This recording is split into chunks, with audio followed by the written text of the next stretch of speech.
I'm Vinny Politan. Great to have you with us tonight here on Closing Arguments. And, you know, this year started with a huge trial. I mean, bigger than big.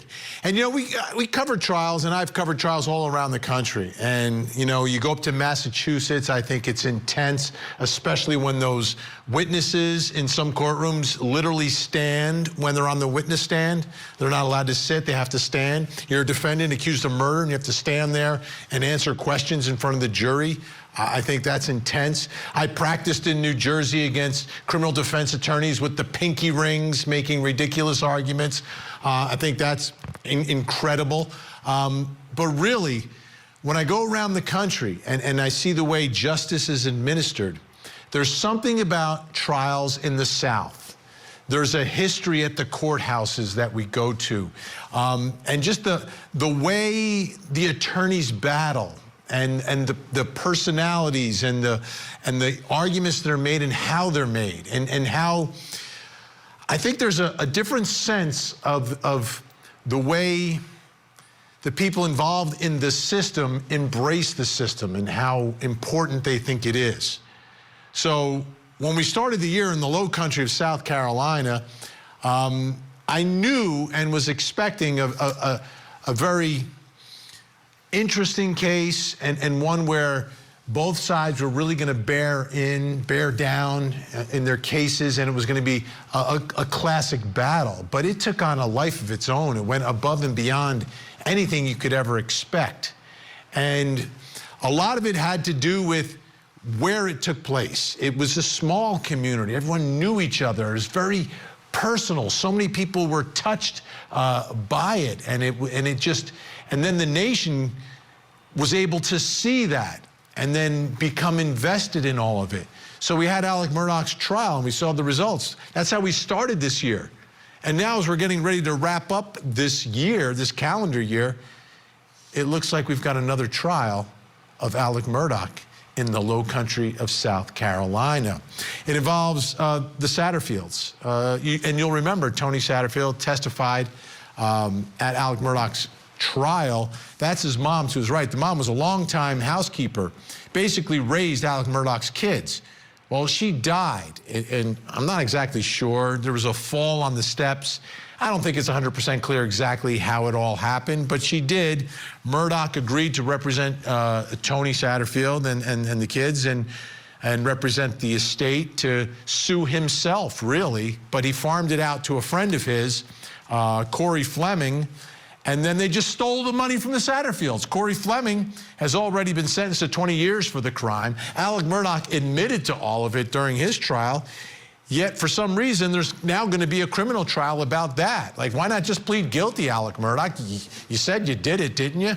But that's set to begin on November 27th. But it seems Alec Murdaugh doesn't want this trial to happen. Here's the motion filed by his attorneys. It's for a change of venue, but it's really for something else.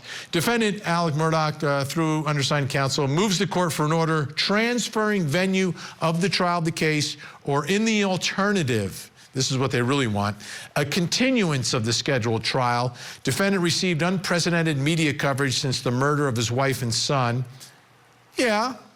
Yeah, sort of, but so did O.J. Simpson, and then they had a wrongful death case right afterwards, and they were able to get a jury for that, by the way. Not surprisingly, there have been 167 questionnaires returned thus far, and at least 147 panel members admitted having prior knowledge about the defendant. Yeah, that's fine, but can they be fair and impartial? The better course of action is to simply continue the case and the other financial fraud cases until at least 1 year after the conclusion of the murder trial. So they want to delay this whole thing. But there's some level of, you know, people who've been wronged wanting to get justice, and there's something to, hey, it's time to do the case. It's time to do the case. And they're saying we can't get a jury before they even try to get a jury, which to me is kind of interesting. So let's find out more about what's happening in the Low Country and how the victims feel about this and what should happen and what likely will happen here. Our special guest joining us once again from Columbia, South Carolina, partner at Bland Richter, host of the Cup of Justice podcast and the attorney representing the Satterfield family. Eric Bland is with us. Eric, great to see you. Good evening, Vinny. How are you? Excellent. So do you think the whole game here by Murdaugh is just trying to get this thing put off indefinitely? Absolutely. Don't forget, he did already plead guilty in federal court to these same crimes. So in addition to testifying at his double murder trial that he stole the money, he's already pled guilty and is awaiting sentence in federal court. Vinny, it is really rich that the defense is raising pretrial publicity as a basis to have this continued. One, because Harpootlian has been in front of the camera and microphones every chance he has gotten and having press conferences. His partner, Jim Griffin, has a podcast that he started after the double murder case. They both appeared at CrimeCon and told their stories. And Buster Murdaugh himself did a documentary. So if there's any pretrial publicity, they have also contributed to it. Look, we can go to Tanzania and they have heard of Alex Murdaugh. Just because you're aware of Alex Murdaugh doesn't mean that you can't be fair and impartial. I think this is just a smokescreen to try to get it continued. I've said since September that Harpootlian is not wanting this trial to go forward because, putting aside the double murder conviction, if he gets 3 felony convictions and they're trying each one of these financial crime cases separately, he gets life without parole. Don't forget there's also the roadside shooting felony case that's out there. So what Harpootlian wants is for all these cases to be continued for another year, not just in March of 2024. Remember, he's got legislative immunity for 7 months, for the first 7 months of the year because he's senator. So the earliest these cases could go to trial would be in the fall of 2024. And what he wants to happen in the interim is the sentencing in federal court to take place, and then to get a new trial on the double murder case, which would leave him without a state court conviction. Then they would go and move to have his bond reduced for the state court crimes, and he would then go and serve his time in a federal prison. That is the game plan here. I don't think it's going to work. I don't think that our Supreme Court is going to let the lasting legacy of Judge Newman be that he was recused off his case, his last case before he retires. And I don't think you're going to get a change of venue, because even if you did it in the upstate of South Carolina, everybody has heard of Alex Murdaugh. Everybody has an opinion. Just because you have an opinion doesn't mean you can't be a fair and impartial juror. Everybody. Do we want somebody who has no knowledge of Alex Murdaugh? I mean, look what happened when we had David Souter on the United States Supreme Court. Nobody knew about his background, and it was an unknown. So I just think it's a Hail Mary attempt. So looking at where we are, with Judge Newman would do the case involving your clients, right? The Satterfield case, right? This would be in front of Judge Newman, the same judge from the first one. Right. They forum shopped and they filed a writ of prohibition, which is an archaic motion in the Supreme Court, to see if the Supreme Court would act in its own jurisdiction and have a hearing to have Judge Newman recused. The way it's normally done, Vinny, is you would file the motion in front of Judge Newman, and he would have the opportunity to put on record why or why not he is, he's in conflict or he's not in conflict. They circumvented that, and I don't think the Supreme Court is going to do this for Judge Newman. I think they're going to tell Murdaugh to make that motion in front of Judge Newman, and it's almost too late now because we're a week and a half preparing for trial. I'm already preparing with the state. I'm on the witness list. My clients, the Satterfields, are on the witness list. It's gone forward. And how are your clients doing, the Satterfields? They're good. They're worn out. You know, this has been a long road, irrespective of the financial recoveries that they have received. It's been a long toll. You know, Tony has had to answer in court and be cross-examined by Harpootlian in a most uncivil way. He's had to be interviewed over and over again by the prosecution, by SLED. He's also he's on TV a couple of times, and he's not a comfortable guy being in front of the cameras. So I think they just want to go back to their normal lives and, put this behind them. And they've started a foundation for Gloria, and they want to focus on the positive. But it's constant with Alex and the machinations. Remember, Vinny, they tried to vacate the judgment that he gave to the Satterfields. Then Murdaugh tried to add them to the federal court Nautilus case, where Nautilus is seeking their money. So Alex has tormented this family from the get-go after the mother died all the way through. He manipulated them, he stole their money, and now he's tormenting them. Eric Bland, I know we're going to speak a lot more about this as we get closer and closer to the next Murdaugh trial. Appreciate your time tonight. Great to see you. Well, thank you for having me on. I appreciate it. Take care. All right, folks, let's bring in our think tank tonight. Joining us, also in Columbia, South Carolina, criminal defense attorney and lawyer Lori on TikTok. Lori Murray is with us. And also joining us in West Palm Beach, Florida, former police lieutenant and trial attorney Rick King. Great to see both of you tonight. Let's do this. There were some juror questionnaires for the new trial coming up on November 27th for Alec Murdaugh. Here are some of the responses that they got. I know too much history of the man on trial due to crime shows. I believe he is guilty of killing his wife and son, if that counts. If you want an unbiased, I'm not your juror. My mind is made up on this case. And I believe he has committed despicable acts on his family, employees, and associates. He is malicious and unforgivable. He should rot in prison. So what's nice, Lori, about the folks in the Low Country is they're honest. I mean, welcome to the South. We don't hold back. And honestly, think about it. If anybody wants to be on a trial, they're going to want to be on the criminal trial. Nobody really wants to be on the civil trial. That's just boring almost.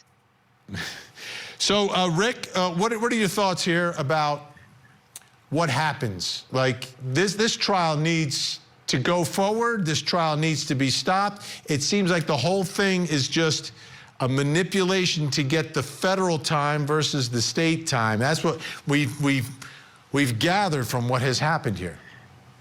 This actually goes back to what you said a few minutes ago about the battle inside the courtroom. What you're looking at is strategy from Dick Harpootlian and his crew, and they're trying to advocate for their client. I heard you mention about the New Jersey lawyers with the pinky rings. I don't happen to have a pinky ring, but what I know about about those New Jersey lawyers, as well as lawyers around the country, criminal defense lawyers around the country, our job is to zealously advocate for our clients. And what we do there is we try to find better ways or strategize a way with which to present our claim. I don't think that what they're doing is particularly going to work, but I respect them for having the chutzpah to bring it forward. I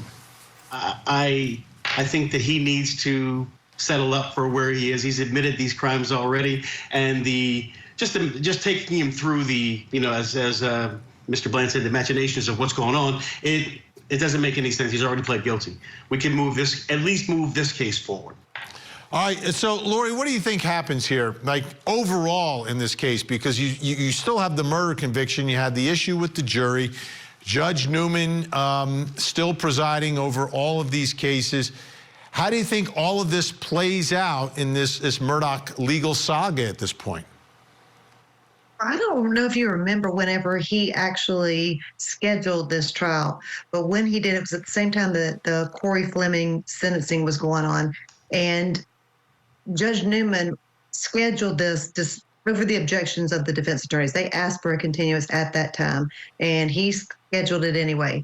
So it's my belief that they're not only asking for a continuance because of the bias of this jury, which they clearly are based on those questionnaires, but also Judge Newman is of retirement age. He should be retired by the beginning of the year and could potentially be off of this case.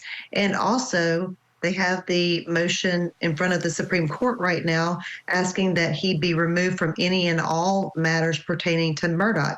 So I think they're just trying to push their luck, push this out and see if they can't get a new judge. It's judge shopping. So you think it has a lot to do, more to do with the judge than with doing time in federal prison versus state prison here? No, I think it's both. I think it's a win-win for them. I think it's both. I think they are looking to get that federal time for sure, but they have to get to the criminal case first. And they don't want Judge Newman hearing any of that. So I think it all rolls into one. This is a must for them to get a continuance in this case. And Rick, all of this about, where he serves his time brings up a point that I talk about a lot, that life in prison is still a life, right? And to me, that's the difference between being on death row, whether you get executed or not, and being in, general population and in prison. It's a life. There's socialization. There are different aspects of life. You wake up, you do this, you do that, right? And I guess that he's in that mindset now. It seems like he understands he's not getting out. And it's just, what is my life going to be like? And for some reason, he's got it in his head that he'll have a better life on the inside in federal prison for whatever reason. And I'm not quite following that. In some instances, life in federal prison can be better depending on the level of security of the facility that you're in.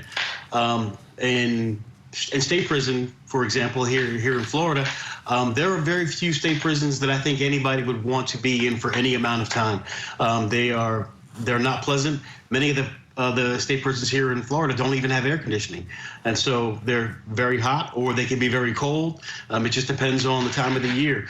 Whereas in federal prison, there are some prisons that are, depending on, again, the level of security, they can be minimum security prisons where you're basically in like some sort of like dorm. However, I know in Pennsylvania, there are some there are some federal prisons that you would not want to be in. They are dangerous and they're not accommodating and they're not friendly. And I think right now he is trying to find a place where he thinks he can live out the rest of his days, because that's where he's going to be. Yeah, live them out as opposed to something happening while you're behind bars, which obviously can happen.